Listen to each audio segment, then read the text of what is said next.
Imagine walking into a hospital, fighting to breathe, and moments later, every doctor who touches you collapses.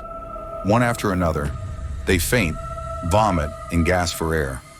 The emergency room is evacuated, not because of a virus, not because of poison, but because of you.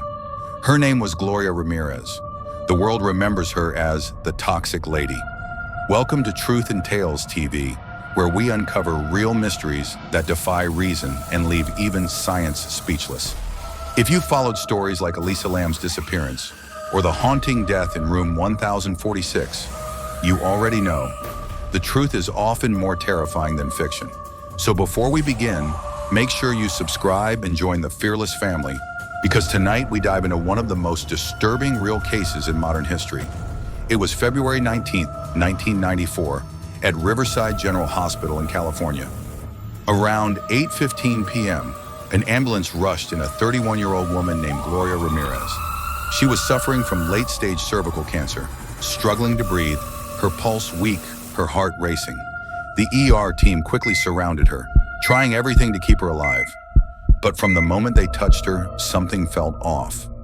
Her skin had a strange, oily sheen, like she was covered in a thin film of grease. The air around her carried a faint garlic-like odor that made the nurses exchange uneasy looks. Then when one nurse drew her blood, she froze. Inside the syringe were tiny, glimmering crystals, something no one had ever seen before. Seconds later, that nurse collapsed.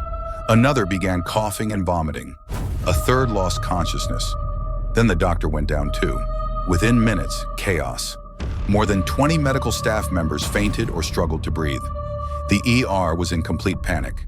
The remaining nurses evacuated the room, leaving Gloria on the table, her body still trembling as her heart slowed.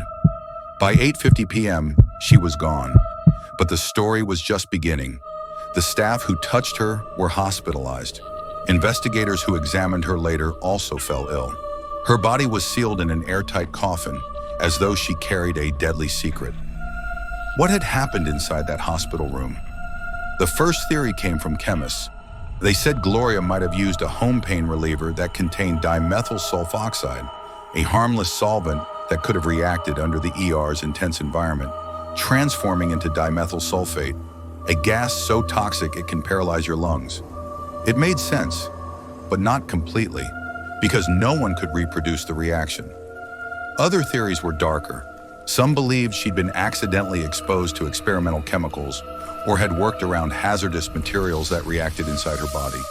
A few even whispered that her body had become a living chemical reaction, a human time bomb.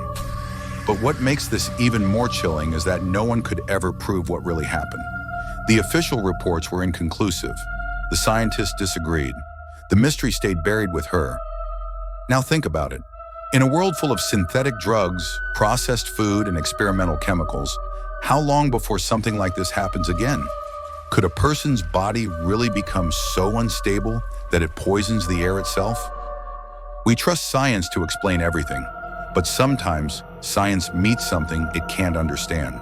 And honestly, if I were a doctor or nurse in that ER that night, watching people collapse one by one, I'd be like, yeah, I think being a doctor wasn't actually my calling. Or maybe I'm officially allergic to treating anyone named Gloria. But seriously, what about you?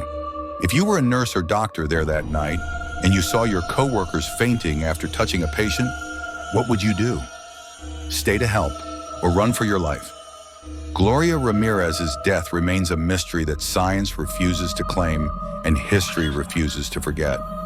Was she a victim of chemistry or something beyond our understanding? Tell me what you think in the comments.